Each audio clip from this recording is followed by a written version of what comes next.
Capítulo 63. De lo mal que le avino a Sancho Panza con la visita de las galeras y la nueva aventura de la hermosa morisca. Grandes eran los discursos que Don Quijote hacía sobre la respuesta de la encantada cabeza, sin que ninguno de ellos viese en el embuste, y todos paraban con la promesa, que él tuvo por cierto, del desencanto de Dulcinea. Allí iba y venía, y se alegraba entre sí mismo, creyendo que había de ver presto su cumplimiento. Y Sancho, aunque aborrecía el ser gobernador, como queda dicho, todavía deseaba volver a mandar y a ser obedecido, que esta mala aventura trae consigo el mando, aunque sea de burlas. En resolución, aquella tarde, don Antonio Moreno, su huésped, y sus dos amigos, con Don Quijote y Sancho, fueron a las galeras. El cuatralbo, que estaba avisado de su buena venida, por ver a los dos tan famosos Quijote y Sancho, apenas llegaron a la marina, cuando todas las galeras abatieron tienda, y sonaron las chirimías, arrojaron luego el esquife al agua, cubierto de ricos tapetes y de almohadas de terciopelo carmesí, y, en poniendo que puso los pies en él Don Quijote, disparó la capitana el cañón de crujía, y las otras galeras hicieron lo mesmo, y, al subir Don Quijote por la escala derecha, toda la chusma le saludó como es usanza cuando una persona principal entra en la galera, diciendo tres veces. Diole la mano el general, con este nombre le llamaremos, que era un principal caballero valenciano, abrazó a Don Quijote, diciéndole: Este día señalaré yo con piedra blanca, por ser uno de los mejores que pienso llevar en mi vida, habiendo visto al señor Don Quijote de la Mancha, tiempo y señal que nos muestra que en él se encierra y cifra todo el valor del andante caballería. Con otras no menos corteses razones le respondió Don Quijote, alegre sobremanera de verse tratar tan a lo señor. Entraron todos en la popa, que estaba muy bien aderezada, y sentáronse por los bandines. Pasóse el cómitre en crujía, y dio señal con el pito que la chusma hiciese fuera ropa, que se hizo en un instante. Sancho, que vio tanta gente en cueros, quedó pasmado, y más cuando vio hacer tienda con tanta priesa, que a él le pareció que todos los diablos andaban allí trabajando. Pero esto todo fueron tortas y pan pintado, para lo que ahora diré. Estaba Sancho sentado sobre el estanterol, junto al espalder de la mano derecha, el cual ya avisado de lo que había de hacer, asió de Sancho y, levantándole en los brazos, toda la chusma puesta en pie y alerta, comenzando de la derecha banda, le fue dando y volteando sobre los brazos de la chusma de banco en banco, con tanta priesa que el pobre Sancho perdió la vista de los ojos y sin duda pensó que los mismos demonios le llevaban, y no pararon con él hasta volverle por la siniestra banda y ponerle en la popa. Quedó el pobre molido y jadeando y trasudando, sin poder imaginar qué fue lo que sucedido le había. Don Quijote, que vio el vuelo sin alas de Sancho, preguntó al general si eran ceremonias aquellas que se usaban con los primeros que entraban en las galeras, porque si acaso lo fuese, él, que no tenía intención de profesar en ellas, no quería hacer semejantes ejercicios, y que votaba a Dios que, si alguno llegaba a asirle para voltearle, que le había de sacar el alma a puntillazos. Y, diciendo esto, se levantó en pie y empuñó la espada. A este instante abatieron tienda y con grandísimo ruido dejaron caer la entena de alto abajo.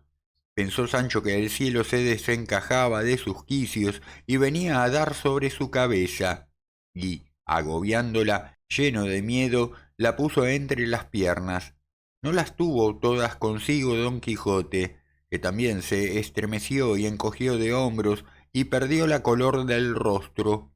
La chusma hizo la entena con la misma priesa y ruido que la había amainado, y todo esto callando, como si no tuvieran voz ni aliento. Hizo señal el cómitre que zarpase en el ferro, y, saltando en mitad de la crujía con el corbacho o rebenque, comenzó a mosquear las espaldas de la chusma y alargarse poco a poco a la mar. Cuando Sancho vio a una moverse tantos pies colorados, que tales pensó él que eran los remos, dijo entre sí: estas sí son verdaderamente cosas encantadas, y no las que mi amo dice. ¿Qué han hecho estos desdichados que ansí los azotan? ¿Y cómo este hombre solo, que anda por aquí silbando, tiene atrevimiento para azotar a tanta gente? Ahora yo digo que este es infierno, o por lo menos el purgatorio. Don Quijote, que vio la atención con que Sancho miraba lo que pasaba, le dijo: ah, Sancho amigo, ¿y con qué brevedad y cuán a poca costa os podíades vos, si quisiésedes, desnudar de medio cuerpo arriba y poneros entre estos señores y acabar con el desencanto de Dulcinea? Pues con la miseria y pena de tantos no sentiríades vos mucho la vuestra. Y más, que podría ser que el sabio Merlín tomase en cuenta cada azote de estos por ser dados de buena mano, por 10 de los que vos finalmente os habéis de dar. Preguntar quería el general qué azotes eran aquellos, o qué desencanto de Dulcinea, cuando dijo el marinero: señal hace Monjuí de que hay bajel de remos en la costa por la banda del poniente. Esto oído, saltó el general en la crujía y dijo: ea, hijos, no se nos vaya. Algún bergantín de corsarios de Argel debe de ser este que la atalaya nos señala. Llegáronse luego las otras 3 galeras a la capitana, a saber lo que se les ordenaba. Mandó el general que las 2 saliesen a la mar, y él con la otra iría tierra a tierra, porque ansí el bajel no se les escaparía. Apretó la chusma los remos, impeliendo las galeras con tanta furia que parecía que volaban. Las que salieron a la mar, a obra de 2 millas, descubrieron un bajel que con la vista le marcaron, por de hasta 14 o 15 bancos, y así era la verdad, el cual bajel, cuando descubrió las galeras, se puso en casa, con intención y esperanza de escaparse por su ligereza. Pero avínole mal, porque la galera capitana era de los más ligeros bajeles que en la mar navegaban, y así le fue entrando, que claramente los del bergantín conocieron que no podían escaparse, y así el arráez quisiera que dejaran los remos y se entregaran, por no irritar a enojo al capitán que nuestras galeras regía. Pero la suerte, que de otra manera lo guiaba, ordenó que, ya que la capitana llegaba tan cerca que podía, los del bajel oír las voces que desde ella les decían que se rindiesen, 2 toraquís, que es como decir 2 turcos borrachos, que en el bergantín venían con otros 12, dispararon 2 escopetas, con que dieron muerte a 2 soldados que sobre nuestras arrumbadas venían. Viendo lo cual, juró el general de no dejar con vida a todos cuantos en el bajel tomase, y, llegando a embestir con toda furia, se le escapó por debajo de la palamenta. Pasó la galera adelante un buen trecho, los del bajel se vieron perdidos, hicieron vela en tanto que la galera volvía, y de nuevo, a vela y a remo, se pusieron en casa. Pero no les aprovechó su diligencia tanto como les dañó su atrevimiento, porque, alcanzándoles la capitana a poco más de media milla, les echó la palamenta encima y los cogió vivos a todos. Llegaron en esto las otras 2 galeras, y todas 4 con la presa volvieron a la playa, donde infinita gente los estaba esperando, deseosos de ver lo que traían. Dio fondo el general cerca de tierra, y conoció que estaba en la marina el virrey de la ciudad. Mandó echar el esquife para traerle, y mandó amainar la entena para ahorcar luego el arráez y a los demás turcos que en el bajel había cogido, que serían hasta 36 personas, todos gallardos, y los más escopeteros turcos. Preguntó el general quién era el Arráez del Bergantín y fuele respondido por uno de los cautivos, en lengua castellana, que después pareció ser renegado español. Este mancebo, señor, que aquí ves es nuestro Arráez, y mostróle uno de los más bellos y gallardos mozos que pudiera pintar la humana imaginación. La edad, al parecer, no llegaba a 20 años. Preguntóle el general: Dime, mal aconsejado perro, ¿quién te movió a matarme mis soldados, pues veías ser imposible el escaparte? ¿Ese respeto se guarda a las capitanas? ¿No sabes tú que no es valentía la temeridad? Las esperanzas dudosas han de hacer a los hombres atrevidos, pero no temerarios. Responder quería él a Raes, pero no pudo el general por entonces oír la respuesta, por acudir a recibir al virrey, que ya entraba en la galera, con el cual entraron algunos de sus criados y algunas personas del pueblo. Buena ha estado la casa, señor general, dijo el virrey. Y tan buena, respondió el general, cual la verá vuestra excelencia, agora colgada de esta entena. ¿Cómo ansí? Replicó el virrey. Porque me han muerto, respondió el general, contra toda ley y contra toda razón y usanza de guerra, 2 soldados de los mejores que en estas galeras venían, y yo he jurado de ahorcar a cuantos he cautivado, principalmente a este mozo, que es el Arráez del Bergantín. Y enseñóle al que ya tenía atadas las manos y echado el cordel a la garganta, esperando la muerte. Miróle el virrey, y viéndole tan hermoso y tan gallardo y tan humilde, dándole en aquel instante una carta de recomendación su hermosura, le vino deseo de excusar su muerte, y así le preguntó: Dime, Arráez, ¿eres turco de nación, o moro, o renegado? A lo cual el mozo respondió en lengua asimesmo castellana: Ni soy turco de nación, ni moro, ni renegado. Pues, ¿qué eres? Replicó el virrey. Mujer cristiana, respondió el mancebo. Mujer y cristiana, y en tal traje y en tales pasos, más es cosa para admirarla que para creerla. Suspended, dijo el mozo, oh señores, la ejecución de mi muerte, que no se perderá mucho en que se dilate vuestra venganza en tanto que yo os cuente mi vida. ¿Quién fuera él de corazón tan duro que con estas razones no se ablandara, o, a lo menos, hasta oír las que el triste y lastimado mancebo decir quería? El general le dijo que dijese lo que quisiese, pero que no esperase alcanzar perdón de su conocida culpa. Con esta licencia, el mozo comenzó a decir de esta manera: De aquella nación más desdichada que prudente, sobre quien ha llovido estos días un mar de desgracias, nací yo, de moriscos padres engendrada. En la corriente de su desventura fui yo por 2 tíos míos llevada a berbería, sin que me aprovechase decir que era cristiana, como, en efecto, lo soy, y no de las fingidas ni aparentes, sino de las verdaderas y católicas. No me valió, con los que tenían a cargo nuestro miserable destierro, decir esta verdad, ni mis tíos quisieron creerla. Antes la tuvieron por mentira y por invención, para quedarme en la tierra donde había nacido, y así, por fuerza más que por grado, me trujeron consigo. Tuve una madre cristiana y un padre discreto y cristiano, ni más ni menos.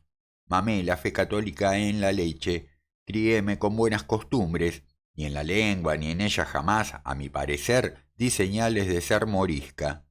Al par y al paso de estas virtudes, que yo creo que lo son, creció mi hermosura, si es que tengo alguna, y, aunque mi recato y mi encerramiento fue mucho, no debió de ser tanto que no tuviese lugar de verme un mancebo caballero llamado don Gaspar Gregorio, hijo mayorazgo de un caballero que junto a nuestro lugar otro suyo tiene.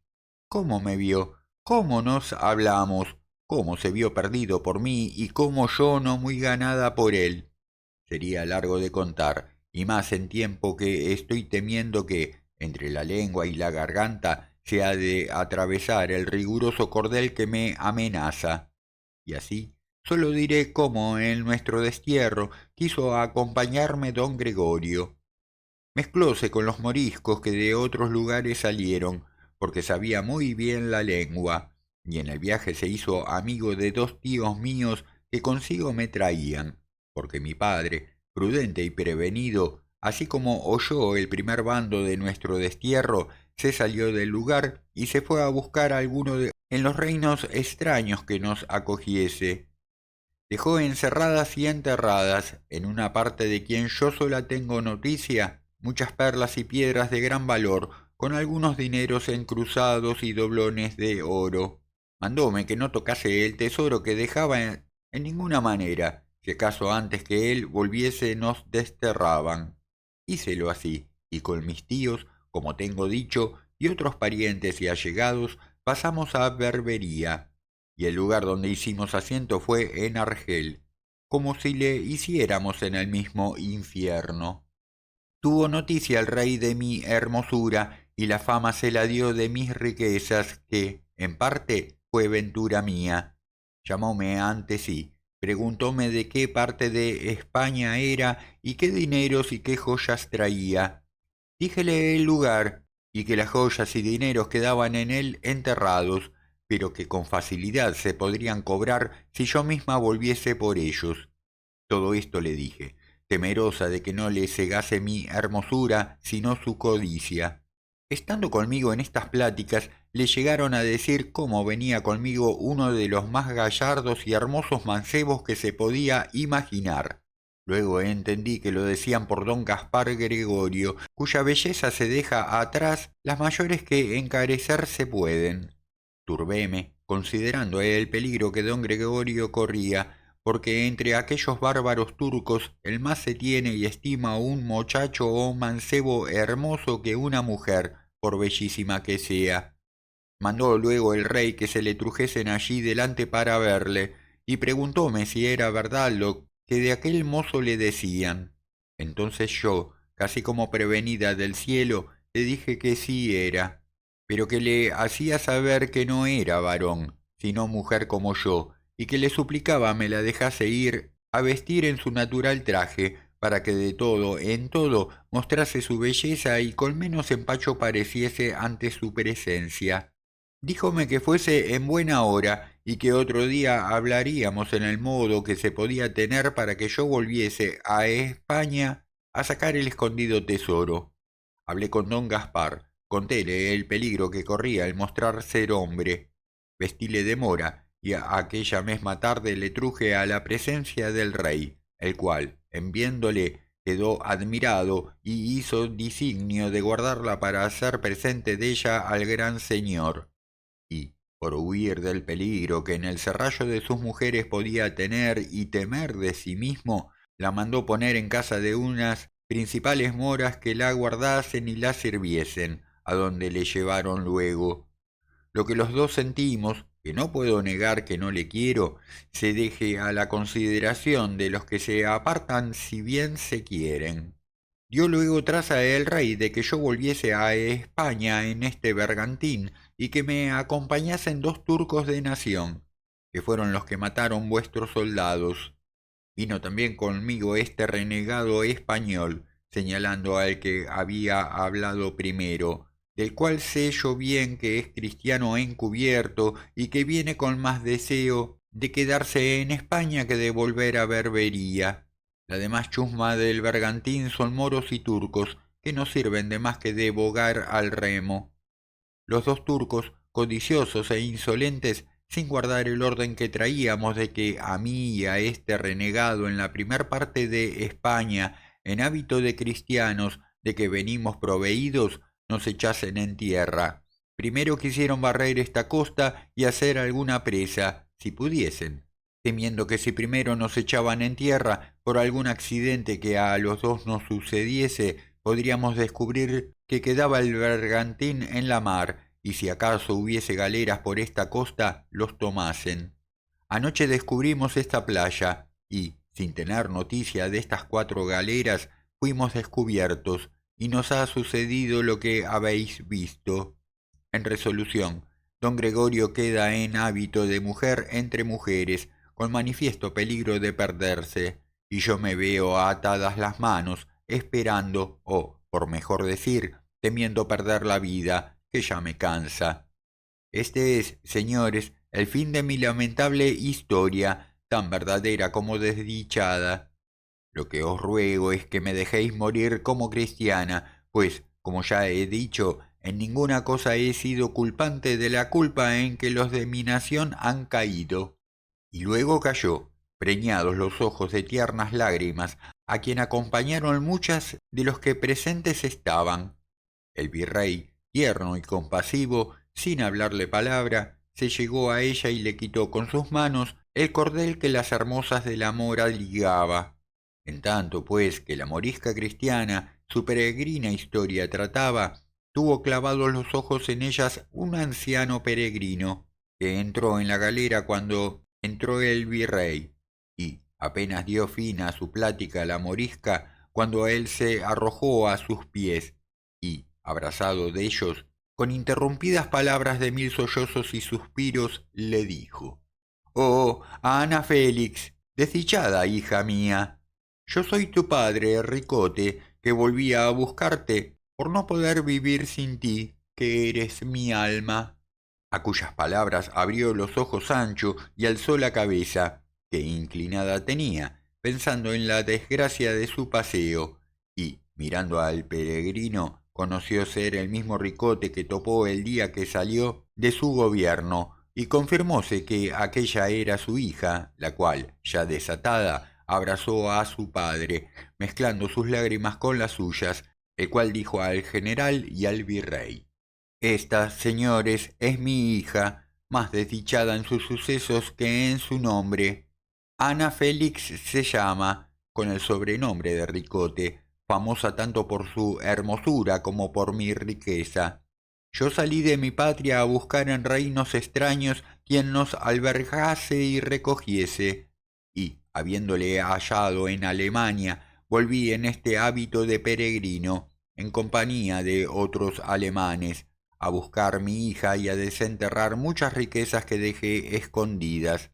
No hallé a mi hija, hallé el tesoro que conmigo traigo, y agora, por el extraño rodeo que habéis visto, he hallado el tesoro que más me enriquece, que es a mi querida hija. Si nuestra poca culpa y sus lágrimas y las mías, por la integridad de vuestra justicia, pueden abrir puertas a la misericordia, usadla con nosotros, que jamás tuvimos pensamiento de ofenderos, ni convenimos en ningún modo con la intención de los nuestros, que justamente han sido desterrados». Entonces dijo Sancho: «Bien conozco a Ricote, y sé que es verdad lo que dice en cuanto a ser Ana Félix su hija, que en eso tras zarandajas de ir y venir, tener buena o mala intención, no me entremeto». Admirados del extraño caso todos los presentes, el general dijo: «Una por una vuestras lágrimas no me dejarán cumplir mi juramento.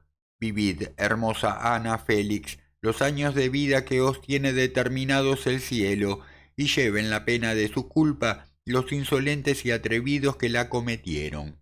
Y mandó luego ahorcar de la entena a los dos turcos que a sus dos soldados habían muerto.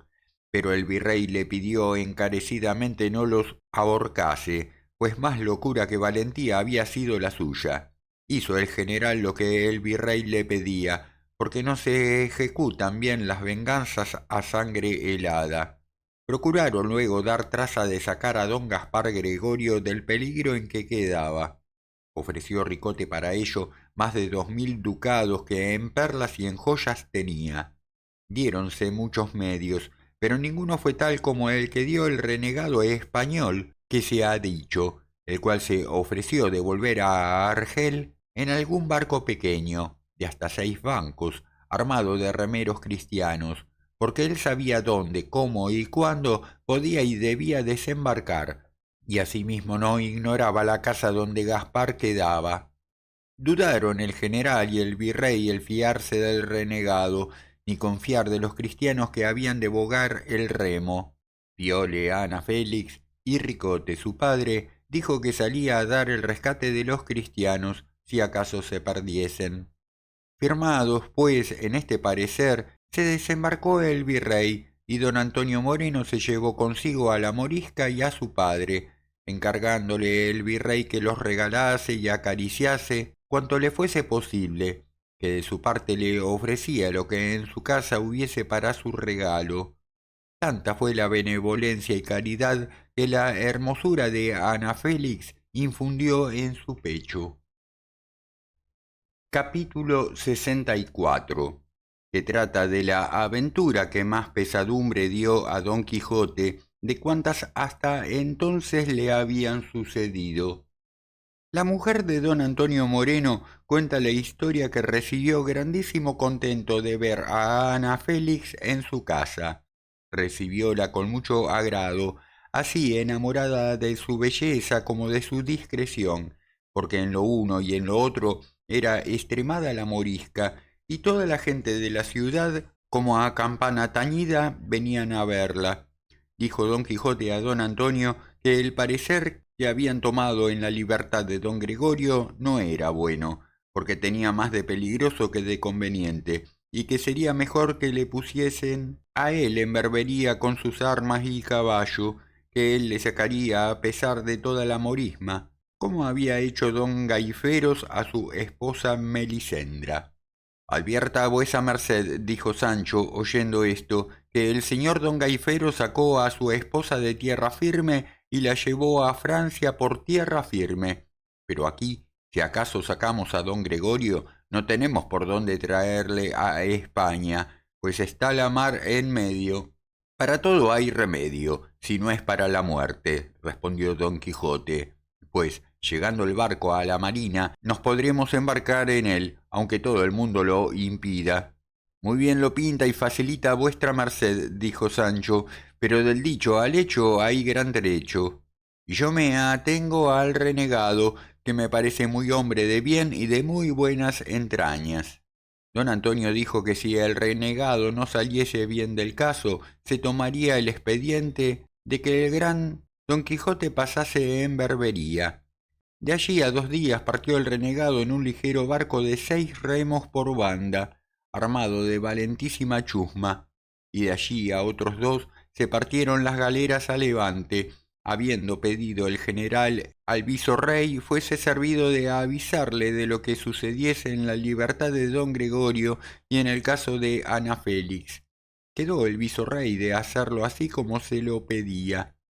Y una mañana, saliendo don Quijote a pasearse por la playa, armado de todas sus armas, porque, como muchas veces decía, ellas eran sus arreos y su descanso el pelear, y no se hallaba sin ellas un punto, vio venir hacia él un caballero, armado asimismo de punta en blanco, que en el escudo traía pintada una luna resplandeciente, el cual, llegándose a trecho que podía ser oído, en altas voces, encaminando sus razones a don Quijote, dijo: Insigne caballero, y jamás como se debe alabado don Quijote de la Mancha, yo soy el caballero de la Blanca Luna, cuyas inauditas hazañas quizás te le habrán traído a la memoria. Vengo a contender contigo y a probar la fuerza de tus brazos, en razón de hacerte conocer y confesar que mi dama, sea quien fuere, es sin comparación más hermosa que tu Dulcinea del Toboso, la cual verdad, si tú la confiesas de llano en llano, excusarás tu muerte y el trabajo que yo he de tomar en dártela.